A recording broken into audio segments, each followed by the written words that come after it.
back. Beijing scholar Rao Guoping has suggested Hong Kong temporarily adopt mainland national security laws until it completes its own legislation under Article 23 of the Basic Law. But Legislative Council President Zhang Yaqing and local academics, that is, say this would violate the Basic Law. Rani Samtani reports. In a recent interview with a mainland magazine, Peking University law professor and Basic Law Committee member Rao Guoping said Hong Kong has challenged the central government's authority by not going ahead with national security legislation under Article 23 of the Basic Law. He said the legislation, which was shelved in 2003 because of strong public opposition, has long been misinterpreted and demonized. He stressed that the issue should not be dragged on further. Rao has suggested grouping together Hong Kong laws relating to national security legislation and putting in new provisions to resemble the functions of legislation under Article 23. The mainland scholar said if this cannot be carried out, another option is for Hong Kong to temporarily implement mainland national security laws until the SAR legislates its own laws for this purpose. Legislative Council President Zhang Yaqing says a national security law is not stipulated in the Basic Law.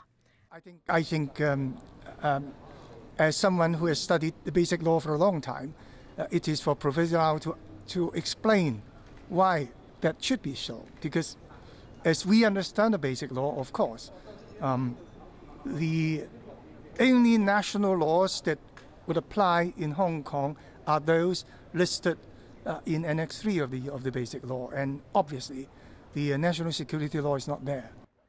Legal scholars in Hong Kong say Rao's argument is in clear violation of the Basic Law. Eric Zheng, a principal lecturer in law at the University of Hong Kong, says the Basic Law clearly states that the Hong Kong government should legislate its own national security laws. He says there is absolutely no space for the central government to direct Hong Kong to adopt mainland laws. He added that he doesn't think Rao's comments represent the views of the central government. In response, a Security Bureau spokesman says at present the government's priority is to deal with people's livelihood issues, and it has no plans to proceed with national security legislation for now. In addition, the Bureau says that the government will fully consult the public before introducing plans for such legislation in the future. Rani Samtani, TVB News.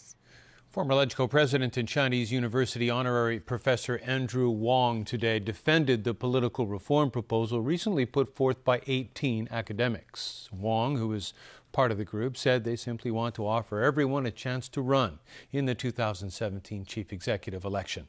Evelina Leung reports. One of the highlights of the political reform proposal put forward by the academics on Wednesday is a civic recommendation mechanism. This means anyone who secures support from 2% of the electorate will become a potential candidate in the 2017 chief executive election. Should these potential candidates garner the support of 1/8 of the nominating committee members, they would be able to run in the election. Professor Andrew Wang stressed in an interview with TVB News today that the proposal aims at providing a chance for all people. We are not saying that by securing 2% of popular support, you ought to be considered a candidate. At the end of the day, there may still be frivolous candidates. Wang also hit back at the Alliance for True Democracy's criticisms, which accused the academics of giving in too easily. He said if they waited until there's an interpretation of the Basic Law by the National People's Congress Standing Committee, it would be too late for anyone to make any suggestions, because Beijing would already have had the final word. Wang added the academics have to come up with the proposal for all sides to start a dialogue on political reform. He hopes the Pan-Democrats will be able to meet Beijing officials alone during the trip to Shanghai next week.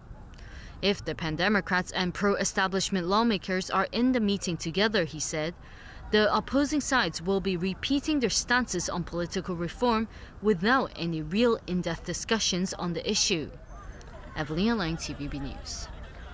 The June 4th Incident Memorial Museum that is opening in 2 weeks' time has received a legal letter from the owners corporation of the building stating the unit cannot be used as an exhibition.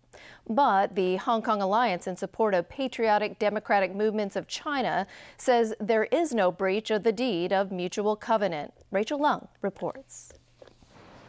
The Memorial Museum is located on the 5th floor of this building in Tsim Sha Tsui. The Hong Kong Alliance in support of patriotic democratic movements of China bought this 800-odd square foot unit last December, using more than $9.7 million of public donations. More than a month ago, the owners' corporation of the building issued a legal letter to the group, saying the use of the unit as an exhibition hall violates the provision of the Deed of Mutual Covenant.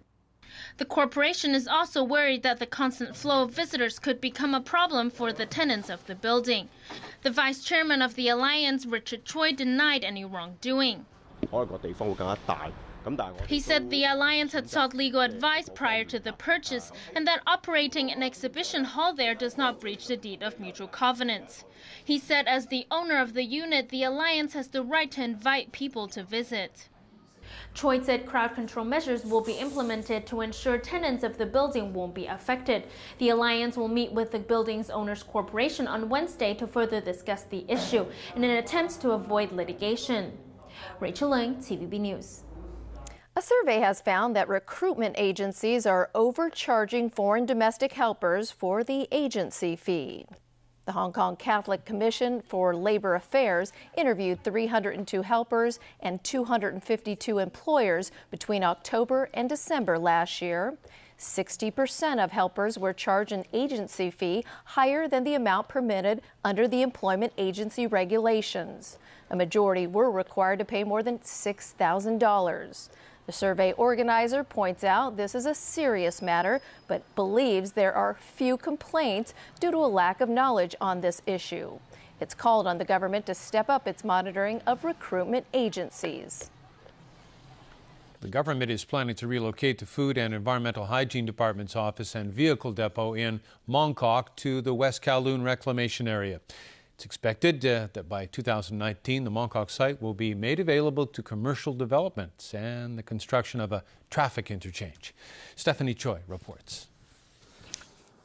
Every morning, more than 30 garbage trucks set off from this Cha Kwa Ling depot for Yau Ma Tei, Mong Kok and Tsim Sha Tsui. These trucks make an earlier start than those from other districts as each journey lasts at least 35 minutes. 50 years ago, there was enough room at the Food and Environmental Hygiene Department's Sai Yi Street depot in Mong Kok for all garbage trucks to park there overnight. But nowadays, because of the rising number of vehicles, all garbage trucks are parked overnight at Cha Kwa Ling. Sophia Chan, Undersecretary for Food and Health, admits this isn't ideal because the greater distance requires more time and fuel, resulting in more exhaust emissions. The FEHD plans to move its Sai Yi Street office and vehicle depot to Yenming Road in the West Kowloon reclamation area, which will be large enough to accommodate all garbage trucks for Yau Ma Tei, Tsim Sha Tsui and Mong Kok, as well as street cleaning trucks. An academic estimates the vacated Sai Yi Street site could be worth up to $6 billion. He says the government should conduct regular land use reviews. The government should review the land use at that area. In particular, whether they should use the government purposes at that prime location. Back in 2009, the planning department came up with plans for the Mong Kok plot to be used for commercial activities and public transport. It is likely the plot will be developed for these purposes after it is handed over to the Lands Department in 2019. Authorities have begun district consultations for the reprovisioning of the FEHD's office and depot and expects the whole process to be complete over the next 3 years. Stephanie Choi, TVB News. Signature campaign was held today to protest against a projected 3.6% hike in MTR fares this year. About 10 members of the League of Social Democrats collected signatures at the Mong Kok MTR station this afternoon. They said the railway company makes a profit each year, so another round of fare hikes is unreasonable. They called for a cut in train fares and demanded the government take over the services and properties of the MTR Corporation. A cargo ship has run aground near Cyberport. Police were notified of the accident at around 3 p.m. Marine Police and Fire Service Department vessels are on alert nearby. Preliminary reports say no one was injured. Whether the cargo ship has been damaged, authorities say this will only be determined after further examination. All right, Chris, pray tell us what you have for us in sports today. Yeah, well, back to a happier face for David Moyes for a while anyways. Under pressure manager Moyes was all smiles after Manchester United's 4-0 win at Newcastle. As Jameson Wong shows us, United continued their fine play away from Old Trafford. The NBA and the Chicago Bulls routed the Washington Wizards. It was 96-78. Lead is just loving that basketball action. How about you, Chris? All right, there you go. Thanks so much for watching tonight. Good evening.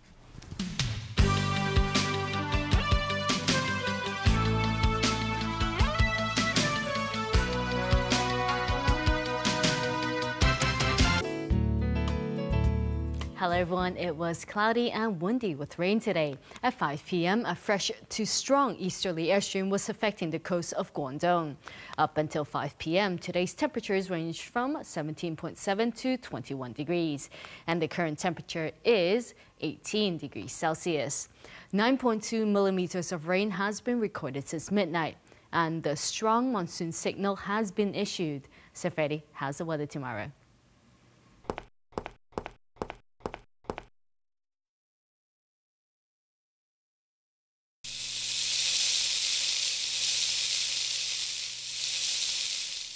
Cloudy with occasional rain and a few thunderstorms. Temperatures will range from 17 to 20 degrees.